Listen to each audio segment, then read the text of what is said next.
Hello, everyone, and welcome back to the North Form Podcast, and this is episode 2. I had, just as I expected, I had one view so far, maybe it was even me, of the first North Form Podcast, which had a lot of good value in it, especially in the middle and later half. So here we are on episode 2, and I talked about some weird stuff in episode 1, starting with the excellent book, Creative Aggression. I picked a rather odd section there. So today I have some different things for you on the iPad, which I have a Kindle book. So one thing I've wanted to do for a long time is read to you all because I love reading, but like so many of us, I struggle with the attention to read because nowadays there's so much information packed in so short of amount of time that even a book, the condensed knowledge of a book, seems like it's laborious. Just get to the goddamn point. I don't want to have to read 6 paragraphs to figure out what you're talking about. Just give me the 2-sentence version. I don't know. I guess I've always been like that since before we had social media, so I can't help myself. So before we get to that, let's go over some things here that you need to remember in your life if you want to move towards success. And once again, I'm not saying that I'm successful. I think each person has to define what success means to them. But certainly if you're not living according to or moving toward your definition of success, then you won't be happy, period. WIIFM. Whiffum. Does it pass the smell test? What's in it for me? What's in it for me? Whiffum. What's in it for me? That's the question you have to ask, and that's the question that you have to answer. What is in it for me? What do I get out of this? What value are you providing me? Last time, toward the end, I talked about providing value. That's what a business does. Jay-Z said, "I'm not a businessman. I'm a businessman." It's like the difference of the power of punctuation that the grammar teachers said. The difference between the sentence, "Let's eat, comma, grandma," and remove the comma, and it becomes, "Let's eat, grandma." What a difference. One of them, you're telling grandma that you want to eat on the first one, and the second one, you're a cannibal who's going to eat your grandma. Wow, what a difference one little curve will make. Okay, economics at scale. Okay,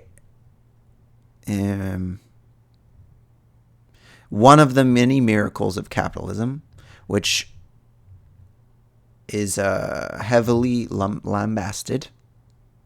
I'm trying not to come up with the words and let the words come up with me. Whoa, what was that? Economies of scale. Okay, perfect example of economies of scale. I went to Walmart, and I'm sure I could find it at other places, and bought these Bic crystal pens. Absolutely fantastic pens, over 1 billion sold. These happen to be the color versions. They have a streamlined body, polyethyl urethane, something of the like body, hexagonal body with that plastic. It has a little hole for ventilation. Then it's open at the top, and the design of it is such that when it first came out, I think almost now over 50 years ago, it was revolutionary because it wasn't like a fountain pen. It wouldn't drip. It has a little tiny circular ball that you really can't even see there. Even if I look at it, I can't really see it. Yeah, I can barely see it. And then it's got this. Anyway, so it's an engineering marvel. Absolutely fantastic. It writes great. It never dries out like a lot of gel pens. It feels great in your hand. It's nice and thin. You can post it, as we call it, at the top, so you won't lose the cap. They don't dry out.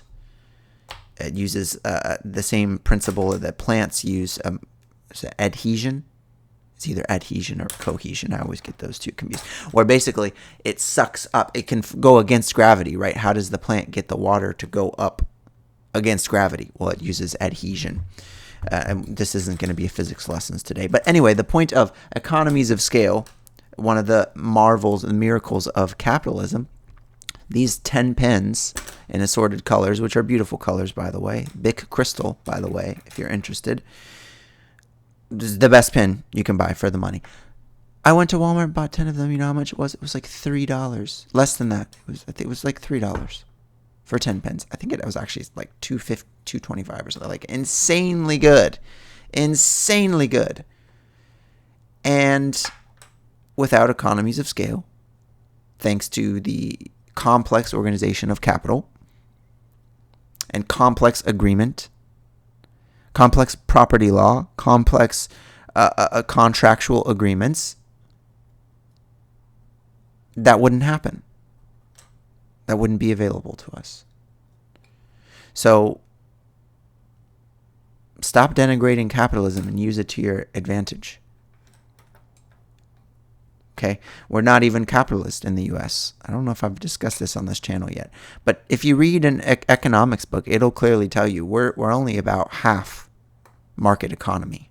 The other half is what's called central planning, which is semi-code for not socialism, not communism. What would you call it? Well, just call it that. It's called central planning. It's not. Socialism and communism are very difficult to define terms. I've seen videos of people trying to define it, and it's difficult. So we'll call it central planning. In other words, it's not a free market. It's somebody is setting the price.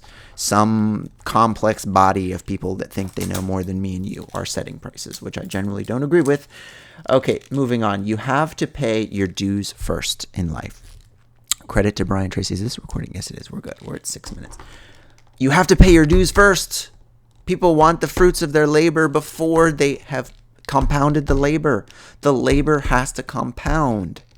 You have to give it time. You have to pay the dues first. You have to sacrifice first. You have to work the long hours first. Don't expect the reward right away. We're all bad at this. We all want the results right away. I'm going to post this podcast. I want to see 100 views. I want to see 50 views. I want to see some revenue. I want to see... But guess what? It ain't going to happen. It's going to take way... Why is this? Is this my hair? Yeah. Why is it going to take way longer than I expected? Yeah, that's how it's going to work.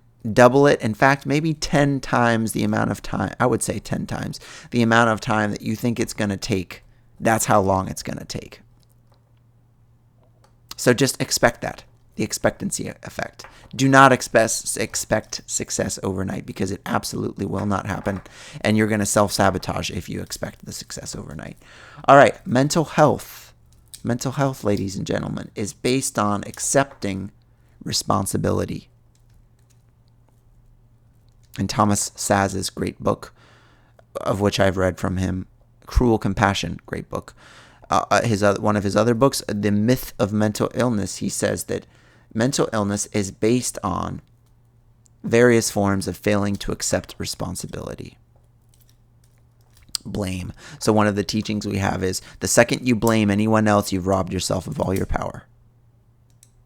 So don't blame anyone else. That doesn't mean you can't get angry, you can't get frustrated, because you will. When somebody does idiotic on the road, that was a bleep, by the way. That was a silent bleep. When somebody does idiotic on the road, yeah, I get pissed off. You an idiot. You know what I mean? But that's not the same as not taking responsibility. Right? There's a difference there. Anyway, what else we got before we do some reading? Maybe I just make this a short one today. We're coming up on 10 minutes. All right, so you need to let your cork lift on the water, right? Most people are holding down this damn cork. Most people are working through it, worrying about this, and thinking about that, letting themselves be sucked down to the bottom, scratching around with the turkeys, as they say, rather than letting themselves float up and fly up with the eagles. They're scratching around with the damn turkeys. And because it feels a little bit better than struggling through it, than taking imperfect action, than being bold in the face of uncertainty. So what I need you to do is be either neutral, or I need you to be spiraling up. Don't be scratching around with the turkeys complaining about what is, because that'll get you nowhere. So in order to do that, you need to feel fully. As Neville Goddard says, the feeling is the secret. We've systematically entrained ourselves to not feel what we're feeling. And it's a travesty. We have to feel fully. All right. Now we get to this is my principle of the 90-10 principle. This applies in so many domains. For example, for media, if you're watching this right now, I'm presuming that this is one of the 10% of the media that's out there, or less, that is applicable to you, that is workable for you, that is entertaining, that is meaningful to you. So this gets to the weakness principle, 90-10. You need to show weakness. You need to show your vulnerability 10% of the time. Occasionally, you actually need to lead with weakness. To adjust this somehow. It doesn't matter. It's good enough. Just good enough. Okay. So show weakness. Don't be afraid to show some weakness. But what does that mean? That means the other 90% of the time, you need to be strong. Right? One thing I've realized in my life is women, doesn't matter who it is, men or women, it's alluring, whoever it is. They want you to be strong. They don't want you to be questioning every detail and worried about this or that, unless there's some certain type of person, which is another story. But let's just say, on average, people want you to be strong. People want you to be confident. People want you to be certain because that's alluring. That is attractive. But 10% of the time, don't be afraid to show your weakness. That also makes you human. Makes you seem approachable. Okay, here's another one. I don't want you to underestimate yourself. So what I'm going to do is I'm going to finish this page that I have here of things, which, by the way, follow me on Twitter. I'm going to post the link in the description. And I'm working on my website right now, NorthForm. And if you want a PDF, I've got 115 cognitive technologies that are similar to the things that I'm discussing here, if any of this makes sense to you. And it better, or I'm mad at you. Why are you watching right now if it doesn't? So if you want those, I'll give you the information, and let's do it. Let's make things happen. Let's make your life better. I know I'm making my life better day by day, moment by moment. Because you should be asking yourself, if the squirrels are happier than you as a human, the most fully realized and intelligent being, what are you doing if the squirrel is happier than you? I'll tell you, you're doing something wrong. So let's do something right here. Never underestimate yourself, okay? I need you to not underestimate yourself. The history of human civilization is a history of humans selling themselves short. I can't do that. For example, I drive a manual. So many people get in the car. Oh, I can't drive a manual. And it's funny to me because it's like, you do realize that if you had a good instructor, and you do realize that if you spent a little bit of time starting and stopping, learning the way the clutch feels in a parking lot for a couple hours, no lie, you could learn it in a couple hours. That's what I did. I'm not special. Do you think I'm some special person? No. I'm an average intelligence person. I am not genetically gifted. I did not grow up in an exceptional family. Okay, and I learned it. So if I learned it, anybody can learn it. You need a growth mindset. Thank you, Carol Dweck. This is so great. I love this. I'm so happy. So, okay, this is me. You need to see the world through a prism, through the prism that serves you up bliss and success. These damn eyelashes in my eye. Everybody likes my long eyelashes, but goddamn, it irritates my eye to no end. I'm going to just pluck them all out. That probably wouldn't be a good idea because they serve a purpose.